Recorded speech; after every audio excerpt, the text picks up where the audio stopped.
ان کا مزید کہنا تھا کہ لبنان میں حزب اللہ کے مخالف طبقات صہیونی ریاست کے ساتھ تعلقات کی بحالی کے لیے تیار ہیں، بلکہ اس سے بھی بدتر کے لیے راضی ہیں۔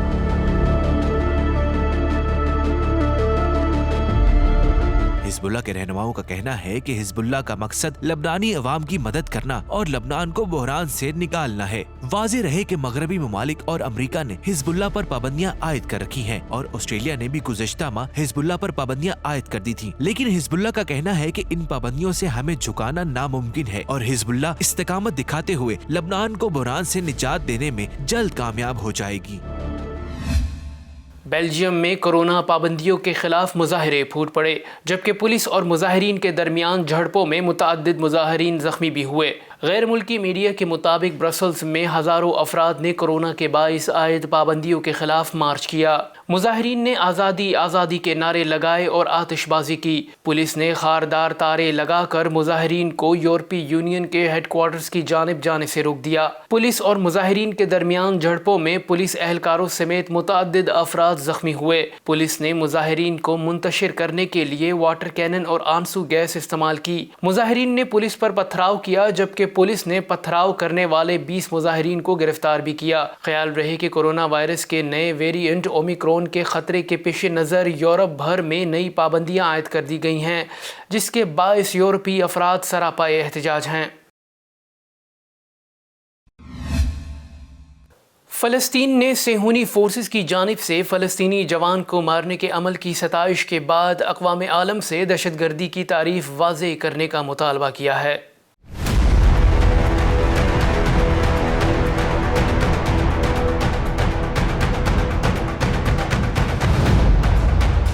فلسطینی وزارت خارجہ نے کہا ہے کہ اسرائیلی فورسز کی جانب سے فلسطینی جوان کو مارنے کے عمل کی ستائش کے بعد اقوام عالم کو چاہیے کہ دہشت گردی کی دوبارہ تعریف کریں۔ غاصب صہیونی ریاست پر دہشت گردی اور جبر کی تعریف کو نہیں چھوڑنا چاہیے۔ واضح رہے کہ گزشتہ روز ایک فلسطینی جوان کو اسرائیلی فورسز نے پہلے زخمی کیا اور پھر اس کو گولی مار دی۔ اسرائیلی فورسز نے نوجوان تک نہ صرف طبی امداد نہیں پہنچنے دی بلکہ وہاں موجود 40 افراد کو بھی زخمی کر دیا۔ اس عمل کی نفتالی بینٹ سمیت تمام حکام نے تعریف کی، جبکہ عالمی کمیونٹی اسرائیلی دہشت گردی پر نہ صرف کوئی گرفت نہیں کرتی بلکہ خاموشی اختیار کرتی ہے۔ فلسطینی عوام و حکام کا کہنا ہے کہ اقوام متحدہ مسئلہ فلسطین پر دوہرے معیار کا مظاہرہ کر رہا ہے۔ فلسطینیوں پر اسرائیلی جارحیت کو دہشت گردی اور انسانیت کے خلاف جرائم تصور ہی نہیں کیا جاتا، اس لیے اقوام عالم کو چاہیے کہ دہشت گردی اور جارحیت کی تعریف کو واضح کریں۔ 131 دن کی بھوک ہڑتال کے بعد بے گناہ فلسطینی کو آزادی مل گئی۔ غیر ملکی خبررساں ایجنسی کے مطابق 32 سالہ قائد فسفوس 131 دن کی طویل بھوک ہڑتال کے بعد آخرکار صہیونی جیل سے آزاد ہو کر واپس گھر لوٹ آئے۔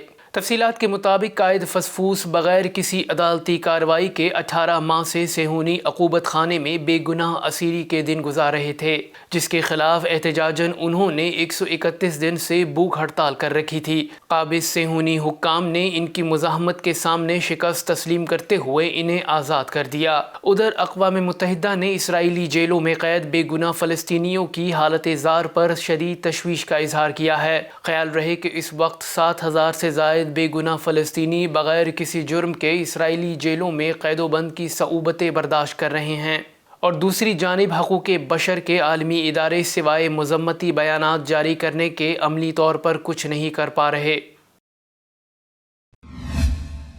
امریکی ریاستوں میں اسلام دشمنی کو معمول بنانے کا عمل زور پکڑنے لگا۔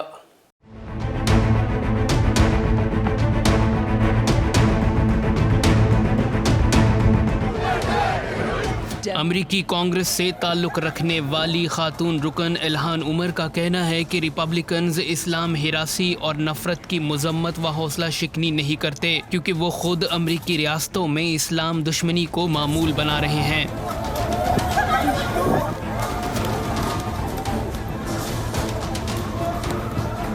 CNN کو انٹرویو دیتے ہوئے صومالی نژاد امریکی خاتون الہان عمر کا کہنا تھا کہ ہمیں امریکی ریاستوں میں اسلام دشمنی کو معمول بننے سے روکنے کے لیے مزاحمت دکھانا ہوگی۔ Which tells you that their conference condones this, and that's why it's dangerous, because people across the world not just in the United States, are seeing this, and they are worried. As you know, Islamophobia is on the rise. واضح ہے کہ اس سے قبل Republicans کی خاتون سیاستدان لاروین بوبرٹ نے اسلام ہراسی پر مبنی متعدد بیانات دیے، جس پر تنازع بھی بنا اور عوام نے کیپٹل ہل میں مظاہرہ بھی کیا۔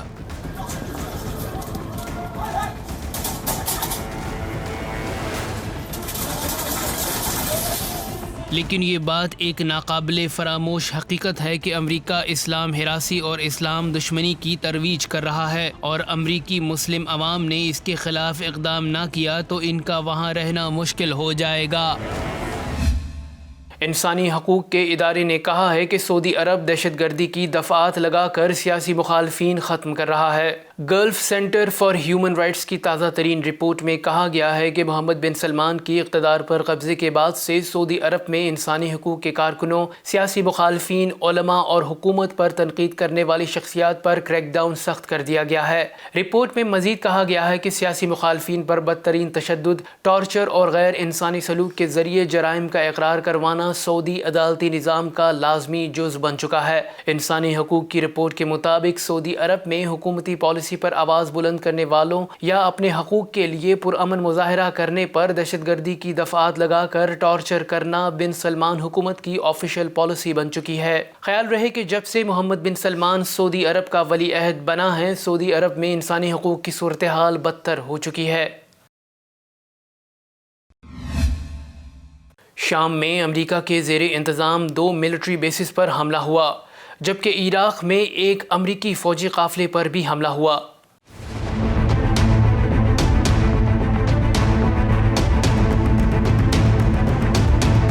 شام میں امریکہ کے زیر انتظام 2 ملٹری بیسز پر حملہ ہوا اور عراق میں ایک امریکی فوجی قافلے پر بھی حملہ ہوا۔ ان پے در پہ حملوں کے بعد شام و عراق میں امریکی فورسز کے لیے رہنا مشکل تر ہو گیا ہے، کیونکہ مقامی باشندے، فوجیں اور حکومتیں امریکی فورسز کی موجودگی کو غیر قانونی سمجھتی ہیں اور ان کا فوری انخلا چاہتی ہیں۔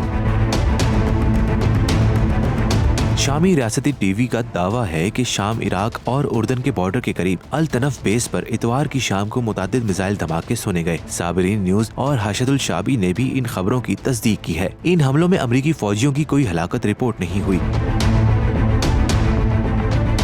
واضح رہے کہ اس سے قبل 20 اکتوبر کو الطنف بیس پر ڈرونز اور راکٹ سے بھی حملہ کیا جا چکا ہے۔ اس کے علاوہ دیر الزور میں بھی امریکی بیس پر 3 راکٹ حملے ہوئے۔ 1 دسمبر کو بھی امریکی فوجی قافلے کو نشانہ بنایا گیا۔ شام و عراق میں اس وقت امریکی فورسز کے خلاف غم و غصہ بڑھتا جا رہا ہے کہ شامی اور عراقی عوام اور حکام کا ماننا ہے کہ امریکی فورسز ان علاقوں میں دہشت گردوں کو ٹریننگ اور اسلحہ فراہم کرتی ہیں اور شامی اور عراقی تیل کو لوٹ رہی ہیں، اس لیے ان پر آئے روز حملے ہوتے ہیں اور شام و عراق میں ان کا مزید قیام مشکل نظر آتا ہے۔ فوجی بغاوت کے بعد میانمار کی سابق رہنما آنگ سان سوچی کو 4 سال قید کی سزا سنا دی گئی۔ تفصیلات کے مطابق 1 فروری کی بغاوت کے بعد سے فوج کی جانب سے آنگ سان سوچی کے خلاف سینکڑوں مقدمات میں سے پہلا فیصلہ سنایا گیا ہے۔ یہ فیصلہ عوام کو فوج کے خلاف بغاوت پر اکسانے اور کورونا قوانین کی خلاف ورزی کے الزامات سے متعلق سامنے آیا ہے۔ آنگ سان سوچی کے خلاف دیگر مقدمات میں بدعنوانی کے متعدد الزامات، ریاستی رازوں کے ایکٹ کی خلاف ورزی اور ٹیلی کام قانون شامل ہیں، جس میں مجموعی طور پر 1 صدی سے زیادہ قید کی سزا ہے۔ خیال رہے کہ میانمار میں فوجی بغاوت انتخابات کے بعد سویلین حکومت اور فوج کے مابین کشیدگی کی وجہ سے ہوئی۔ میانمار کی فوج نے انتخابات میں دھاندلی کے الزامات عائد کیے تھے۔ ملک میں کورونا وبا سے مزید 10 مریض جاں بحق ہو گئے، جبکہ 336 نئے کیسز رپورٹ ہوئے۔ National command and operation centre کی جانب سے جاری بیان کے مطابق گزشتہ روز ملک میں کورونا کی تشخیص کے لیے 42,944 ٹیسٹ کیے گئے، جن میں سے 336 افراد میں کورونا وائرس کی تصدیق ہوئی۔ گزشتہ روز اس وبا نے مزید 10 افراد کی زندگیوں کو نگل لیا، جبکہ مثبت کیسز کی شرح 0.78% ریکارڈ ہوئی ہے۔ اس کے علاوہ 862 مریضوں کی حالت تشویشناک بتائی جا رہی ہے۔ دوسری جانب NCOC نے کورونا کے نئے ویریئنٹ اومیکرون کے خطرے کے پیش نظر کیٹیگری C کے ممالک میں اضافہ کر دیا اور ان ممالک سے پاکستان آنے پر مکمل پابندی عائد کر دی۔ NCOC کے مطابق پاکستان آنے والے تمام مسافروں کے لیے ویکسینیشن لازمی ہوگی، جبکہ 6 سال اور زائد عمر کے پاکستانیوں، غیر ملکیوں کے لیے PCR ٹیسٹ لازمی ہوگا۔ اب تک کے لیے اتنا ہی. مزید خبروں اور اپڈیٹس کے لیے دیکھتے رہیے بیست نیوز نیٹ ورک. اپنا خیال رکھیے گا. اللہ حافظ.